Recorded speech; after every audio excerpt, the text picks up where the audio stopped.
നമ്മുടെ നാട്ടിൽ വളരെ സുലഭമായി ലഭിക്കുന്ന ഒന്നാണ് ജാക്ക് ഫ്രൂട്ട് അല്ലെങ്കിൽ ചക്ക.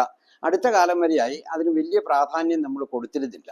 പക്ഷേ പോഷക വിദഗ്ധർ പറയുന്നത് ചക്ക വളരെ നല്ല ഒരു സൂപ്പർ ഫുഡ് ആണ് എന്നാണ്. അതുകൊണ്ട് തന്നെ അതിനൊരു ആഗോള പ്രസക്തി ഇന്ന് ലഭ്യമായിട്ടുണ്ട്. അതിന്റെ പ്രധാനപ്പെട്ട കാരണം അതിലടങ്ങിയിരിക്കുന്ന പോഷകങ്ങൾ തന്നെയാണ്.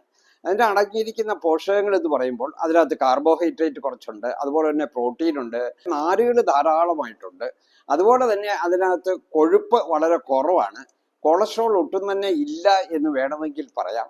പിന്നെ പ്രോട്ടീൻ്റെ കാര്യം എടുക്കുകയാണെങ്കിൽ അതിനകത്ത് പ്രോട്ടീൻ ധാരാളമായിട്ടുണ്ട്. വിറ്റമിൻസ് ആണെങ്കിൽ അതിനകത്ത് പല വൈറ്റമിൻസും അടങ്ങിയിട്ടുണ്ട്.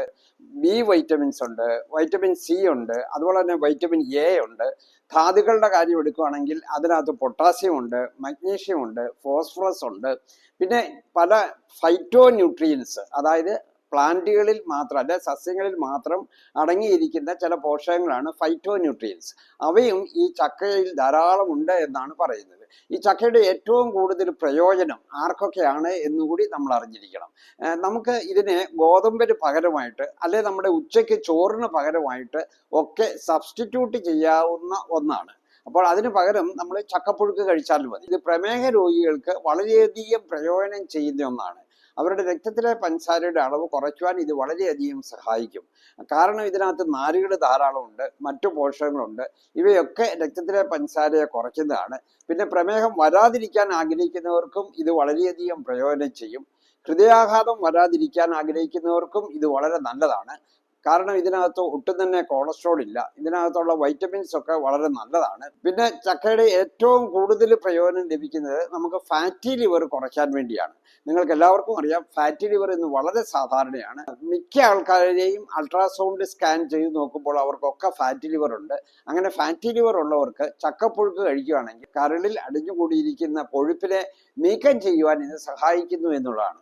അപ്പോൾ ഇത് ഏതെല്ലാം തരത്തിലാണ് ചക്ക നമുക്ക് ഉപയോഗിക്കാവുന്നത് എന്നുകൂടി നമ്മൾ മനസ്സിലാക്കിയിരിക്കണം. 2-3 തരത്തിൽ നമ്മൾ അതിനെ ഉപയോഗിക്കുന്നുണ്ട്. അതായത് സാധാരണ അതിൻ്റെ ചുളയെടുത്ത് നമ്മൾ പുഴുങ്ങിയാണ് നമ്മൾ ഉപയോഗിക്കുന്നത്.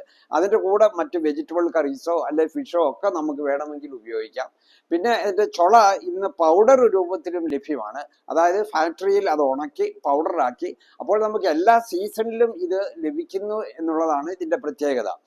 പിന്നെ ഇതിൻ്റെ കുരു വളരെ നല്ലതാണ്. അത് നമുക്ക് അടുക്കളയിൽ മറ്റു പ്രിപ്പറേഷന് വേണ്ടി ഉപയോഗിക്കാം. അതുകൊണ്ട് കറി ഉണ്ടാക്കാം, നമുക്ക് തോരൻ ഉണ്ടാക്കാം. പിന്നെ ഏറ്റവും പ്രധാനപ്പെട്ടത് ചക്കപ്പഴമാണ്. വളരെ മധുരമാണ് ചക്കപ്പഴത്തിനുള്ളത്, വളരെ സ്വാദിഷ്ടമായ ഒന്നാണ്. പോഷക വിദഗ്ധർ പറയുന്നത് ഇത് ആപ്പിളിനെക്കാട്ടും മാങ്ങാപ്പഴത്തിനെക്കാട്ടും ഒക്കെ സുപ്പീരിയർ ആണ് എന്നാണ്. അപ്പോൾ ഈ ചക്കപ്പഴം പക്ഷെ പ്രമേഹം ഉള്ളവർ കഴിക്കുമ്പോൾ അല്പം ശ്രദ്ധിക്കേണ്ടിയിരിക്കുന്നു. കാരണം മധുരം കൂടുതലുള്ളതുകൊണ്ട് അത് അവരുടെ ബ്ലഡ് ഷുഗർ കൂട്ടാൻ ചിലപ്പോൾ കാരണമായേക്കാം. അപ്പം പ്രമേഹം ഇല്ലാത്തവർക്ക് ചക്കപ്പഴം കഴിക്കുന്നത് വളരെ നല്ലതാണ്. ധാരാളം പോഷകങ്ങൾ അതുണ്ട്. അപ്പോൾ ഈ ചക്കയ്ക്ക് അടുത്ത കാലത്തായി വളരെയധികം പ്രാധാന്യം വന്നിട്ടുണ്ട്. നമുക്ക് അത് ഉപയോഗിക്കുകയാണെങ്കിൽ നമ്മുടെ ആരോഗ്യം സംരക്ഷിക്കുവാനും അതുപോലെ തന്നെ ആരോഗ്യം കൂടുതൽ മെച്ചപ്പെടുത്തുവാനും പ്രമേഹം പോലുള്ളവർക്ക് അവരുടെ രോഗത്തെ നിയന്ത്രിച്ചു നിർത്തുവാനും ഹൃദയാഘാതം പോലുള്ള ചില സീരിയസ് രോഗങ്ങളെ പ്രതിരോധിക്കുവാനും ഈ ചക്കയ്ക്ക് കഴിവുണ്ട്. അപ്പോൾ അതുകൊണ്ട് ചക്ക നമുക്ക് ധൈര്യമായിട്ട് ഉപയോഗിക്കാം.